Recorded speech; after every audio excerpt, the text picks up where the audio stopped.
Electric Daisy Carnival Las Vegas is the Super Bowl of EDM festivals. A 3-day, all-night rave under the neon desert sky that turns the Las Vegas Motor Speedway into a full-blown psychedelic playground.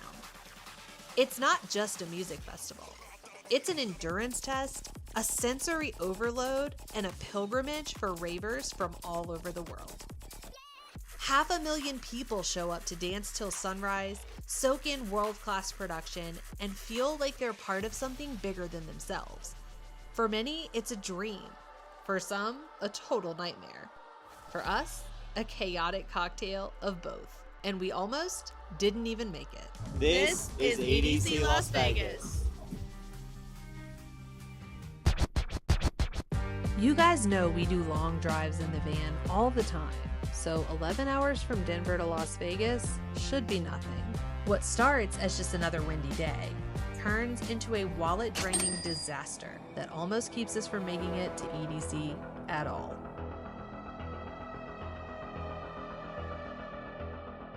It is so windy at the Colorado-Utah border that our fan literally got sucked out. That is the f***ing sky. How do you fix this? Panicking is probably not the answer, but here we are. With our giant hole-in-the-roof problem sort of solved, we keep moving unaware of the fact that this day is far from over. What's the one thing you don't want when you have a hole in your roof, babe? Thank goodness we at least have our windshield wipers. It's literally gone while it's raining with a hole in the roof, bro. Like, who did we piss off? We have less than 24 hours to get to Festival Will Call, and the van is very much not thriving. Somewhere in the middle of nowhere, our only real option is to keep driving and hope we hit a town with an RV parts store before things get worse.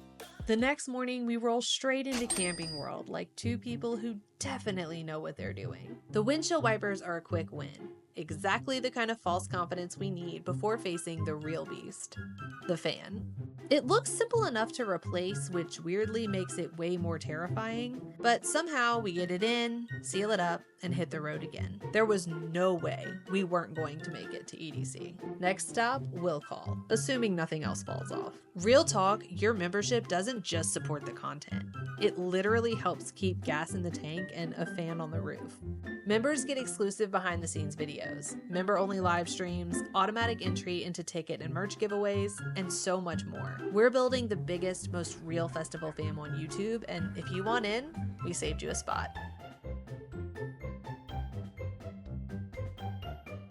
Y'all, easiest will call experience ever. Shout out to EDC Las Vegas. We had to go to 2 separate lines, and it was still faster than any line we've ever been in before. We needed a win today. We needed a win today, and we got it at the will call of all places. So next stop, EDC Las Vegas. Let's go. Getting into EDC Las Vegas is weirdly painless. With hundreds of thousands of people rolling in, many of them camping, we're fully expecting chaos, tears, and maybe a traffic-induced existential crisis. But honestly, it only takes us about 5 hours, which sounds like a lot, but in festival time, that's basically a blink. We're here. We're here! That's camp behind us. The sun is beaming. There's some cool sunglasses. Yeah, I made these earlier. You like them? Yeah. No, they say hi. I have lots of people tell me hi. I'm going to tell lots of people hi. Let's go enjoy Camp EDC Vegas.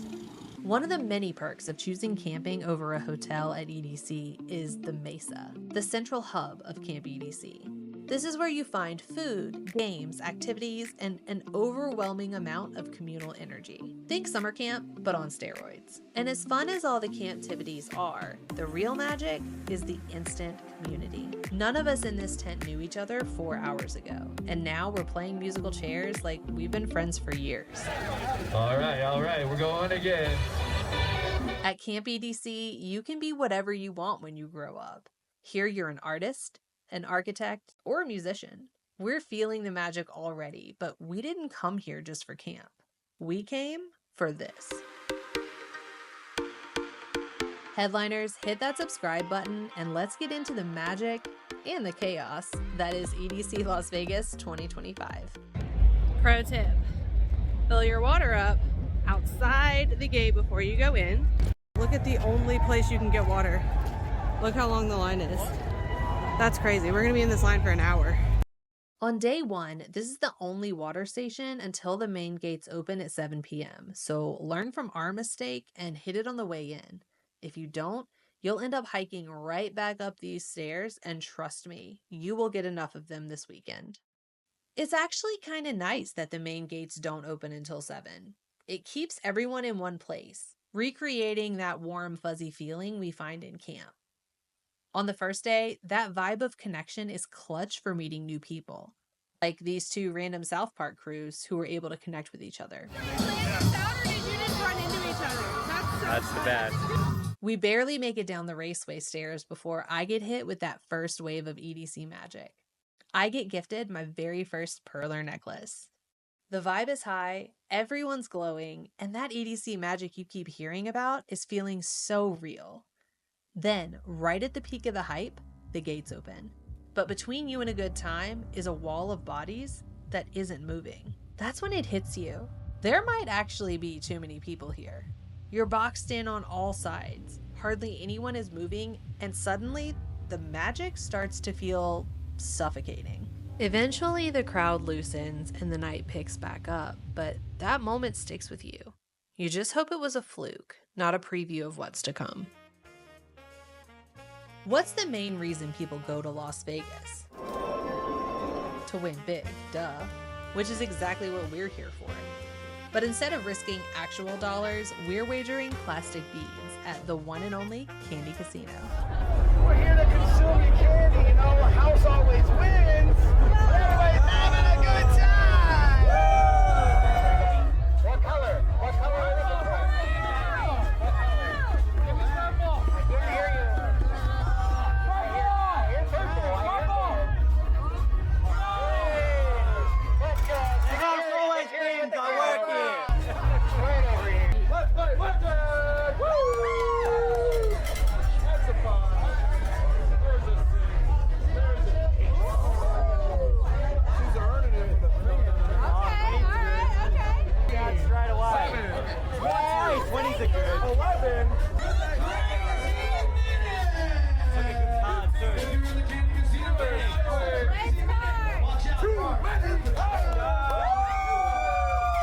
We just took that Kandi Casino for all of its Everything worth. you've got. Won everything.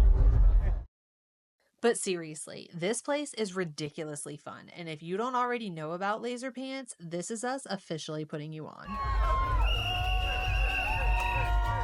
If you think that EDC is just a music festival, you're wrong. The Kandi Casino is in downtown EDC, which is just a tiny part of the EDC universe. But don't be fooled, it's an entire world all its own.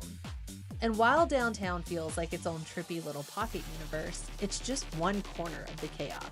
Because the second you step out, you're surrounded by some of the most over-the-top stages and production on the planet. After wandering out of downtown EDC, we make our way to Base Pod for Apache and instantly find our favorite stage of the entire weekend. It's got this alien spaceship vibe, and the artists are elevated above the crowd, which gives it a perspective we've never seen before. After soaking that in, we head to Cosmic Meadow for Tape B, where the night really lit up. Tape B sets are always a good time, but this one hits different because it happens during the fireworks show. It's a huge moment for him, and we're so glad we get to be a part of it. And if you think these fireworks are wild, just wait for the Day 3 finale. We make our way to Kinetic Field for DJ Snake and walk straight into the most jaw-dropping stage setup we've ever seen. It's hard to truly understand how big this stage is, but the space holds a crowd of roughly 65 to 80,000 ravers. That's a crowd the size of a sold-out NFL stadium.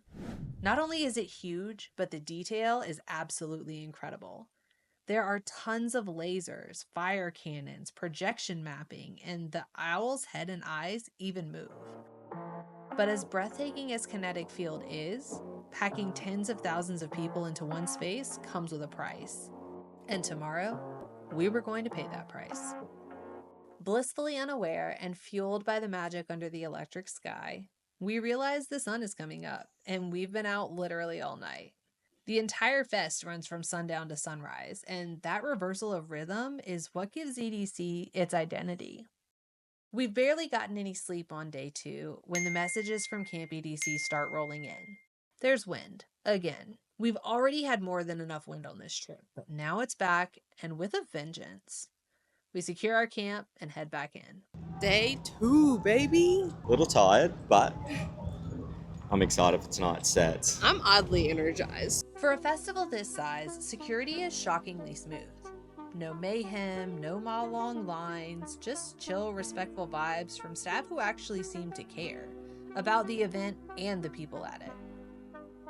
Checks feel fair, and we never wait more than 15 minutes coming in through the Camp EDC side. Yet another reason we're glad we chose camp. You skip the shuttle and traffic nightmares everyone else is talking about. Look it up. People are pissed. Another reason EDC feels so magical is hidden surprises are tucked into basically every corner. Deep in the garden, there's a side quest that can only be described as a neon fever dream. The blacklight bar is EDC's best kept secret, mostly because everyone walks right past it. Can I get a fit check right now? Look at this. Okay, I'm guessing this is the blacklight bar. Yeah, really cool that we just stumbled upon this. Yeah, absolutely accidental on the way to the dimension set, and we were like, oh, haven't been there yet. Which honestly was the intention that I set for this weekend, and like, look what we discovered, and like, look how fun. I didn't even realize my pants did this. Like, look at that. Moments like this that happen totally by accident are what make events like EDC feel so special. Go on the side quest. After our side quest, we head over to the Stereo Bloom stage, where the wind is becoming a problem yet again. Holy shit, it's blowing a gale! The wind is so brutal, medical staff start handing out thermal blankets. Suddenly it's feeling less like a rave and more like that movie The Day After Tomorrow. But we patch up and press on because there's no way we're missing the Neon Mirror Maze double-decker DJ set happening at the Dreamland ride. EDC Las Vegas has it all, even amusement park rides. I mean, the C is for Carnival. Although Dreamland isn't really a ride, it's more of a fun house, it has walls, so it seems like the perfect spot to escape the wind. At least that's what we think. Let's go! They're gonna shut the ride down. That's what they just said. Dreamland, you've been sound checks to stage dives. Where the bomb? Boom, right at the front of the line. Shut Literally, down. we were next to the line. Let's go. Alright, let's go get some food. At least we get chicken tendies. I can't believe that we got to the front of that ride and then the weather shut it down. How long do you think we waited in line? We were there for about 30 minutes. The chicken tendies help, but what we're really excited about is seeing Cosmic Gate. Every fest, we pick a random artist neither of us has heard of and go check out their set. We're also excited to see the Quantum Valley stage for the first time, but we forget we're at EDC, and of course, more chaos is waiting. Well, as you can see behind us there, the Psytrance DJ you were super excited for is also now. Front of the line and got told we can't come in again. How you gonna hate from outside the club? You can't even get in. This wasn't the last time we'd get stuck outside the club. Jessica Otterford B2B Lays at Base Pod was too packed to get close. Fisher at Kinetic Field couldn't even get past the sign. Circuit Grounds, LOL. Maybe we just didn't plan well enough. Maybe we should have gotten to the stage earlier. But people from all directions are getting funneled into the few remaining spaces, and that suffocating feeling from day one is back. It's heartbreaking, honestly, because EDC builds this insane, beautiful playground, but right now, we're just watching it from behind a wall of people we physically can't move through. We can see it all, but we don't feel like we're a part of it. And that electric, floaty magic we've been feeling, it's gone. Just like that. On day 3, we're determined to have a better night than we did before. Festivals like this are always crowded, and things won't always go your way, but at the end of the day, you decide what kind of experience you're going to have. So we head out with one goal: make the last day the best one yet. I am more tired on this day 3 than I think I've been on a day 3 in a while, but that's okay. It's the last day. Last day, best day, baby. We hit a few sets, conquer the dreamland, and lock in the perfect spot for the fireworks finale. And standing here, watching the sky explode for over 6 minutes straight, we feel it. That EDC magic is back. As we think about all of the incredible moments of the weekend, it's clear that we experienced more happy moments than sad, and that EDC is a festival that we will never forget. Yeah, the festival is definitely oversold, but honestly, it almost has to be to pull off production like this. The real question is, do you let the chaos kill the vibe, or do you choose to soak up the magic anyway? Because EDC is absolutely worth your time, money, and energy, but the magic and chaos it creates just might test all 3.